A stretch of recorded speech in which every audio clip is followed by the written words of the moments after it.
Hi everyone, this is Karine from L'Essentiel. I'm just here to make a short video, hopefully short, because I'm actually preparing for the next new moon ritual. And not everyone can come, but right now the next new moon is on February 17th and everyone's invited. Of course, it's gonna be in French, so if you can't come or you can't participate, this video is for you. I'm just wanting to have everyone to have the tools to make also a ritual for new moons or full moons and know at least the basic steps, not like everything you can do. We're gonna try to keep this video short. However, so you have like the right tools and know where to start, so you can either follow along if you decide to join, or you can do your own and you're gonna feel safe, doing this ritual because it's really simple.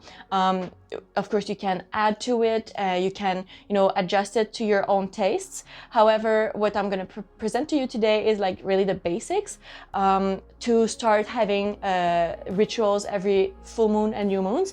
And if you want to do other types of rituals like a sage or smudge ritual,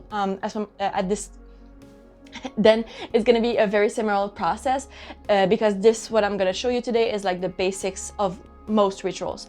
So first thing first, what you want to be sure whenever you're starting a ritual, or even when you're starting to prepare your ritual, is to make sure that you're centered. Okay, so what does it mean to be centered? It's very simple. You're in the present moment, right? You feel your feet planted in the ground. You feel your head aligned with the sky. You take 3 big breaths and you're centered in the present moment. Now, if you have a different, circumstances that maybe take you out of your centered moment, make sure that you have some time for yourself, because sometimes distractions really make it hard. So this said, when you're preparing for your ritual or during your ritual, the first step is being centered. Now, the second step is making sure that you have everything to ground your energy. So the energy you're gonna want, your intention, whatever it is, you want it to be grounded so it can be manifested. So how do we do that? This is where, the material comes in play. We want to have something that represents every element. So the elements are part of us. They make up everything around us. So for that reason, you want to have something that represents the element earth. It can be like this sage or palo santo or any herbs, or even stones and semi-precious stones count for the earth element. Then we have air. Of course, often we're going to see the feather. However, any element also it can be like something that represents the element air, such as like a statue of a bird, or like even a poster of a bird. Some insects as well, like butterflies, represent the element air. There's different material you can get to represent that element as well. So if you don't have any feathers, you might have something that is a bird or like bird shaped, or like represents the air element in some ways. There's also water. So here I have the shell, so the abalone shell, and also I have here, we call it the crystal water.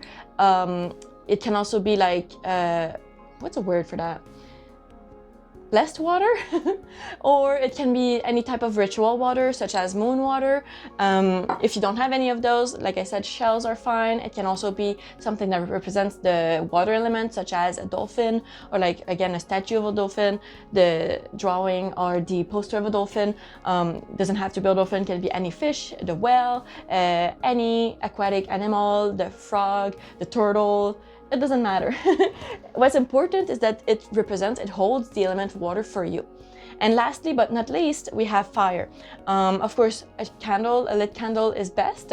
However, there's some elements that also represent fire, such as, exceptionally for this year, we have the Chinese New Year sign is going to be the fire horse, which means if you have any effigy of a horse or any, anything that represents the horse in some ways, could be like, the iron that they have on their hooves. I forgot the word for that.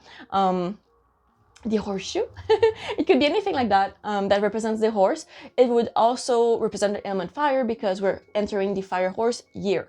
So that's different types of ideas. So just to show you, like, yes, we want one representative of each element, but it doesn't have to be exactly these things. Also for the stones, what's important as well, if you go with a stone, is that it's a stone that represents the energy that you want to go into with your intention or with the cycles that you're currently in. So for now, to give an example, the next full moon, not full moon, sorry, the next new moon is on February 17th. This is when we're gonna have our Zoom call. By the way, it's free if you want to subscribe. Of course, again, it's gonna be in French. However, if you want to follow along, you're gonna be able to join for free. The link will be in the description box.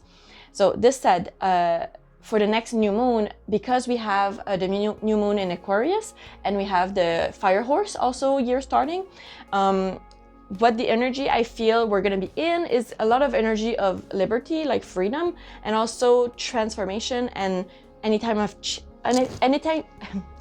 of radical change. So what do I mean by that? So Aquarius is a sign that's really looking outside the box, and the horse is a sign that really wants it has a childlike joy. It wants to push, it wants to go around, it wants to run, it wants to dance with the wind. It wants to be free. So a lot of freedom in both signs, and also we have, exceptionally this 17th, we have a solar eclipse. Now, it's not going to be visible for most people because it's in Antarctica.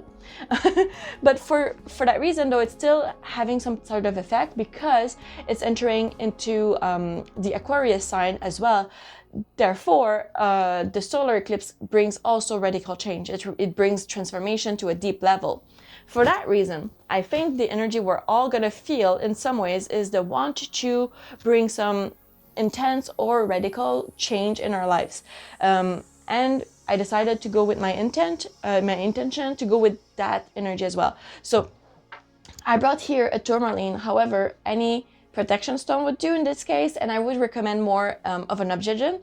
However, I didn't think of it when I came into this, but obsidians are stones that really help during radical big changes. It helps protect you while the change keeps going. So, and if it already happened, if the change already done, it also helps you adapt to the new environment and new what the life needs of you, and make sure that you're not being strayed off your path, right, off your life mission. So obsidian is my recommendation for this type of energy. However, like I said, you can go with any protective stone. And also I went with citrine, and the reason I went with citrine is for my own intention. So yes, I want to have like a big change. However, specifically for me, the big change has to do with my emotions, because yes, citrine, we used it for like abundance, but also it's good for your plexus solar chakra. And in this chakra, what tends to happen sometimes is that you accumulate a lot of emotions, a lot of stress, a lot of worries. And I feel like in terms of how I create, so my art and even like making this video, I feel a lot of blockage, a lot of like I get slowed, and I feel like I want to run sometimes. I feel like it's not my place. I feel like I want to hide in some ways. And I know that's a solar plexus, kind of rebelling against what I want to do, but I know like deep in my heart, I want to create. So these feelings, are due to some issues, whatever that I accumulated. So I'm gonna dedicate my citrine to help me release those and accept the radical change that no, I am a creator, I am an artist. I also know that like to become good, because I judge myself a lot, to become good I actually have to do, right? I can't really just wake up some morning and be good enough for what my brain wants. So I have to go through the motions and trudge through all the bad, with quotation marks, art and creations to get to where I want to go.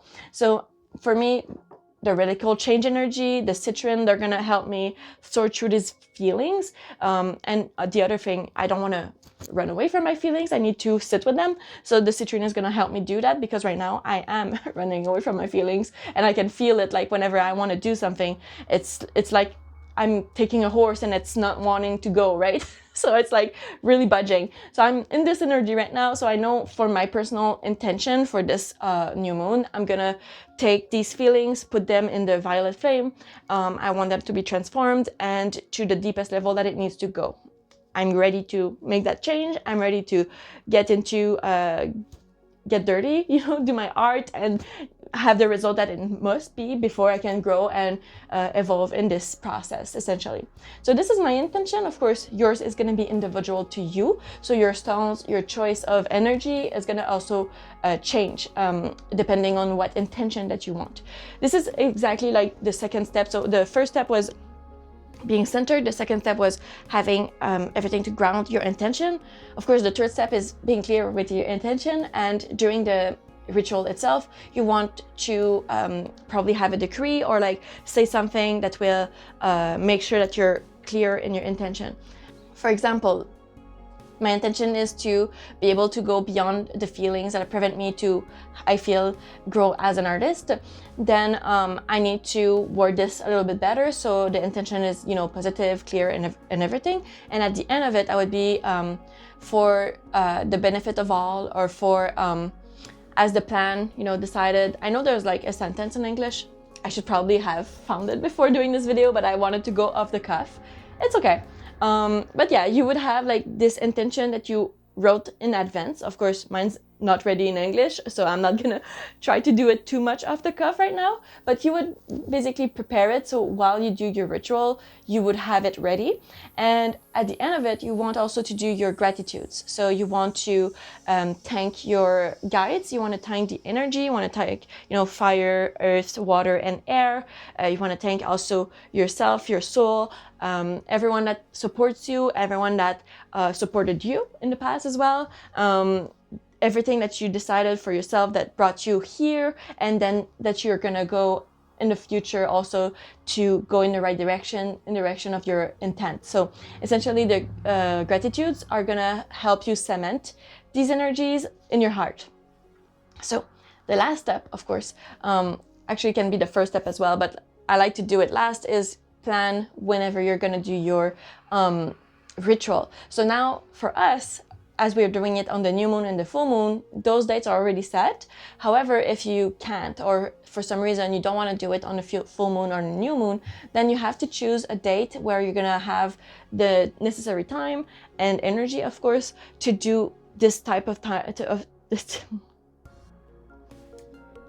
to do this type of basically rendezvous with yourself, right? Because you need to hold the space where you're gonna essentially lay bare everything on the table and have no judgment towards yourself and everything, and be able to, do your demands, accept everything that comes back, and do your gratitude. So you need to have some type of privacy, or if you want to be in good company, that's also fine. But whatever it is, you have to prepare this in advance. You have to choose a date and a time. So like I said, this is the basics. Of course, you can add more to your ritual. You can go in different ways. However, having, your heart centered, being in the present, and then grounding with the elements, having your intention clear, and choosing your date, those are pretty much the basics for any ritual of any kind. So now you're ready. Now, if you want to join us for the new moon on the 17th or any other following moons, we're gonna have meetings on Zoom. For now, they're free, so the next one for sure is free. However, in the future, they might not be, so look into it. If you want to have a city experience, you don't have to chat. You can just be here and appreciate what we're doing. Of course, the only issue is going to be in French. However, if you want to follow along with your own ritual, you can do that with us. We're going to hold the space for you. In this way, you're going to be able to participate, of course, doing your own ritual in English in this case. But yeah, for sure, this is everything that you need to know to join us or to do your own little moon ritual. So thank you very much for listening, and I see you next time.